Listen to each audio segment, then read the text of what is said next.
Hi, everybody. I'm Coy Barefoot, the Chief Communications Officer for NutriCellix. We're with Bo Short, founder and CEO. And we got a few things we want to talk about today, Bo.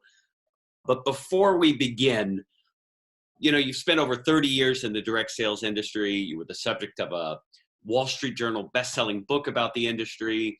You've been interviewed on Dateline NBC as an industry expert. Incredible experience in history. But this must be incredibly exciting to be bringing this product to market for the first time on the planet with technology. It's just astounding what you're doing. It must be really exciting. Yeah, it's interesting you say that, Coy. If you had asked me 30 years ago when I got started in the industry that this would happen, I would tell you you're crazy. If you'd asked me 6 months ago, I would tell you you're crazy. So just to say it's an honor would be an understatement. But it also carries with it an awesome responsibility. And I think on top of that, the exciting part is entering a new model, a different business model. And I know we'll talk about that today, but that's probably coupled with that brings about some of the most exciting transformation in this for us. Yeah. So let's talk about that. Let's unpack that and explore that for a moment. This idea that you're moving from one industry and creating an entirely new business model, an enhanced direct-to-consumer model. Explain that to us. How do you understand that?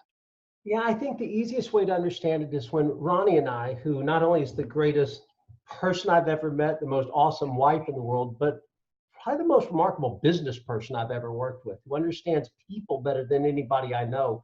When we decided to launch our own company, we had our hands on this incredible technology, and we were trying to figure out where to take it.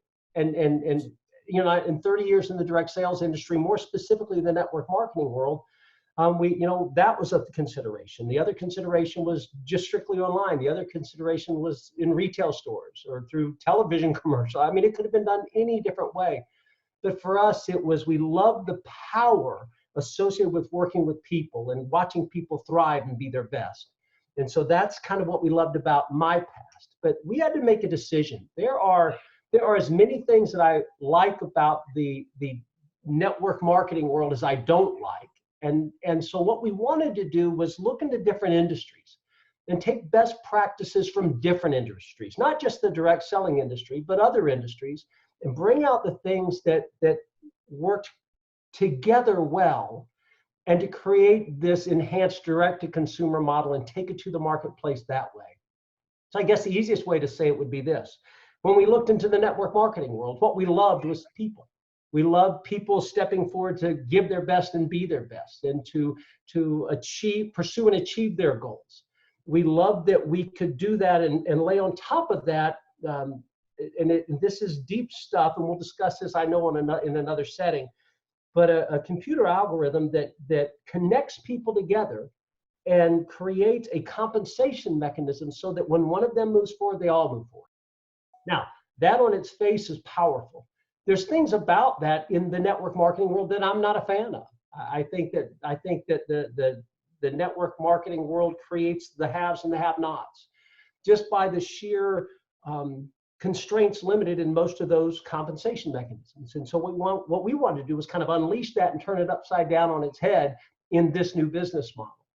And understanding that it can be done in a different model. Keller Williams did it in the real estate business. I mean, they are the largest real estate company by realtor count in the nation, and they have a 7-level profit sharing compensation mechanism in their business model. People don't realize that unless you're part of that program. And we have an 8-level compensation mechanism in our financial rewards program for our ambassadors, those people that choose to represent our products to the marketplace. That was very important to us. Outside of that, we're stepping out of that industry completely. That's the remnants of what we're bringing with us. Somebody asked me the other day about, do you have upfront packages? No, that's for that space. That's not our space. There are no upfront packages to buy. There are no personal minimum purchases to make to earn a bonus check. That's not the business model that we're in, because I do not believe that resonates with people. So number one, we're bringing that piece and the ability for people to be ambassadors to the marketplace with our products. Number two, we're going to take best practices from Amazon. This is an enormous, I mean, when you think about a weight management system that's customized based on your personal DNA, it's never been done before to scale in history. And we have the ability and the capability to do that. And knowing that there are half the United States, for example, in any survey wants to lose weight. And they struggle, and it's a frustration. I know for me, I've lost the same 10 pounds for the last 40 years. So it's you gain it, you lose it, you gain it, you lose it. And you have this feeling, I wish somebody would make something for me. Well, science and technology has allowed us the ability to do that for you, by you. And so Amazon has incredible, they kind of laid this great groundwork for things from a retail perspective that we are going to take advantage of. So that would be number 2, is taking best practices from Amazon. The third component would be understanding what Facebook has done well, how they've harnessed the connectivity of a global marketplace, and you can circumnavigate the world with the click of a mouse. And we want to take those best practices and learn how to and take that into consideration in our model. And fourth, and probably as important as any of it, is understanding the value and the importance of the customer. See, because I believe this is a business model where the customers will dwarf by sheer numbers the ambassadors that represent our products, which gives those ambassadors a great marketplace, but it also gives those customers a great experience. And what we want to do, what we're doing, is we've put in place a robust customer rewards experience. And when you look at businesses like Nordstrom's and Harley Davidson, I was honored to be the keynote speaker for Harley Davidson in their 100th year anniversary. And I saw firsthand the importance they placed on customer service. And so what we're doing is we're saying, okay, if you are a customer of our products, we want to demonstrate you our appreciation. So what we're going to do is this: for every dollar that you spend, we're going to give you a point. When somebody says, oh my goodness, you look great, what have you been doing? And you say, well, I've got this incredible system, this weight management system called NutriCellix. Let me tell you about it. Here's where you can go find out about it. And they in turn spend $1 that you've referred, that the customer's referred, then the customer's going to get 2 points. And they'll be able to accumulate these points and convert them into free NutriCellix products, to branded clothing. We're running promotions for cruises, for 3-night excursions to New York City, for all kinds of things. We want to create a marketplace where our customers tell our story. And they're influencers. They're the advocates of this product. And we want to thank them and reward them for that experience. So it's almost like frequent flyer miles, brand loyalty programs that are out there already in the marketplace. You're taking that whole idea to the next level. Yeah, because that is the truth. That in a direct consumer business model, that is your base. I mean, we want to serve our ambassadors and our customers with value, and that's our base. That's where I think that most people in most companies, forget the industry, they lose sight oftentimes because they're so caught up in their day-to-day business that they forget it's that customer, it's that end user, it's that consumer that drives the ship. And you want to reward that person that's driving the ship and telling your story. And so it's very important to us that we give that credit to those people. So I guess one question would be, if you're borrowing best practices of Amazon and you've got the website and you're direct to consumer, is this just like Amazon? It's interesting you say that, and I'm going to use your example because I think it's the most profound way to deliver this part of the message is when people say, well, since it's such a big retail lead and you're taking best practices from Amazon, it's just like Amazon. Well, that's like calling this just a phone. Or they'll say, well, you're bringing ambassadors in and allowing people to build a team and represent you to the marketplace, and you're overlaying a compensation mechanism. That's just like networking. Well, that's like saying this is just a phone. Or you're taking best practices from Nordstrom's, and the list can go on. And if you want to look at it with that tunnel vision, then this is just a phone. But I think the reality we know is this is more than just a phone. Years ago, it was just a phone. Today, it's an alarm clock. It's a movie theater. It's a way to order pizza. It's a stereo, a photo album, a file cabinet, an audio recorder, a game console. Boy, you know this. You could. The list goes on and on. It's a computer, and to call it just a phone is small thinking. The reality is what we chose to do was take best practices from different industries, merge them together, and step forward into a new journey, a new path, a new way of doing business. And that's why this enhanced direct-to-consumer model is so valuable when you understand the magnitude of what we're actually doing. So, Bo, let me ask you, as we have this conversation, where are we now in the NutriCellix timeline? The invite phase recently launched, correct? What does that mean and what happens next?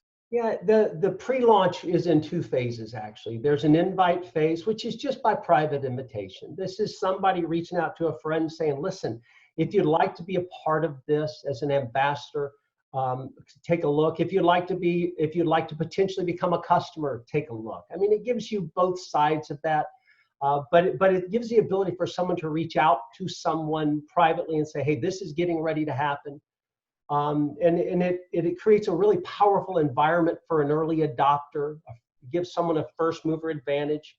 And then in December, what we're going to do is enter what we call the activation phase. And that's where you can actually register to officially be an ambassador of NutriCellix and represent this system and these products to the marketplace.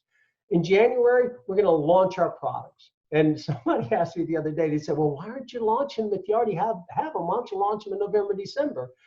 And I say with humor, I hope, that, well, in November and December, people aren't actually looking to lose weight. What they're doing is gearing up to set a New Year's resolution to lose weight. And we want to be there when that resolution is written down on a piece of paper and launch this company at the right time for the right reasons. So the invite phase will go to the activation phase and then to the launch in January of 2020. That's it. Yeah. Exactly. So before we wrap up here, I do want to ask you about, you recently launched the new website for NutriCellix. And on the company page, there is a statement of values which supports everything you do. Can you take a moment just to reflect on why are those there and how they evolved and support what you do? Yeah, I thank you for that question, probably more than any question you've asked, because that is the driving force behind this. You know, there was about a year ago, Ronnie and I I was traveling a lot, and I wanted to be with my wife. We wanted to work together again. She's the greatest business partner in the world. And we were praying about what this next chapter of our life looked like, what we wanted to be, who we wanted to be, what we wanted to do, how we wanted to work with people. And this for us, was an answer to a prayer to be able to do that on a large scale. So the values that drive this, the core values that drive this for Ronnie and I are our faith. We want to make sure that everything we do as we do it honors God. And that if we do that well and we do that right, then the decisions that are made following that are right for other people and are good for other people. You know, at the end of the day, and you can read all the core values on our website, but at the end of the day, we want people to engage with NutriCellix, be proud of the fact that they can bring their family around this business that they are building, and look back on it one day and know they made a difference in the lives of other people that benefited from the products and the system that we put in place, and that they in turn were the beneficiaries for their family of accomplishing goals that they had set. So this is very important to Ronnie and I, that the decisions we make serve other people. It is in our nature to do that. It is what we love to do. And I believe not only is it good business, it's good business, but it's the right thing to do to reflect what we believe are the right people to be. And I believe we will bring in people into this, not just as ambassadors. The companies with the right values attract customers that place value in those same things. And so that is what we are most excited about at NutriCellix. Bo, thank you very much. We'll talk again. I appreciate it. Thank you, Coy, and I appreciate everything you're doing. Thank you so much.